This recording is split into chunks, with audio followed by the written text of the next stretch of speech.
Food massage பண்ண போன vlog. கொஞ்ச நாளாவே ஃபுட் பெயின் அதிகமாவே இருந்தது. ரொம்ப நேரம் நிக்கிறதுனாலயா இல்ல பாப்பா கூட விளையாடுறதுனாலயான்னு தெரியல. ஒரு ரிலாக்ஸேஷன் வேணுமேனு ஃபுட் தெரப்பி மாதிரி ஏதாவது போலான்னு சொல்லிக்கிட்டே இருந்தேன். அப்படி சர்ச் பண்ணி பாக்குறப்பதான் இந்த பிளேஸை பார்த்தோம். Food reflexology. உள்ள போனது ஆம்பியன்ஸ் நல்லா நீட்டா பிளசண்டா இருந்தது. பிரைவேட் பார்ட்டிஷன்ஸ் கொடுத்திருந்தாங்க. இங்க ஃபீமேலுக்கு விமன் தெரபிஸ்டும் இருக்காங்க. மசாஜ் ஸ்டார்ட் பண்றப்போ நல்ல வார்ம் வாட்டர்ல ஃபுட்டை நல்லா வாஷ் பண்ணிட்டு ஸ்டார்ட் பண்ணிட்டாங்க. நிறைய பேக்கேஜ் இருக்கு. டைமிங்க்கு தகுந்த மாதிரி பிரைஸ் பேக்கேஜ். நான் 45 மினிட்ஸ்க்கு வந்து ஃபுட் மசாஜ் சூஸ் பண்ணியிருந்தேன். அவ்வளோ சூப்பரா இருந்தது. என்னால கண்ணே திறக்க முடியல. ரொம்ப ரிலாக்ஸிங்கா இருந்தது. எனக்கு பண்றதை பார்த்துட்டு என் ஹஸ்பண்ட் அவங்களுக்கும் ஃபுட் மசாஜ் பண்ணிக்கிட்டாங்க.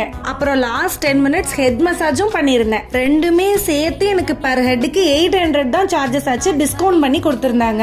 ஸோ 2 பேருக்கு 1600 தான் ஆச்சு. ஓவராலா எனக்கு சாட்டிஸ்பாக்சனா இருந்தது. பிரைஸும் டைமும் 2 months ஒன்ஸ் போய் பார்க்கலாம். BSR mall.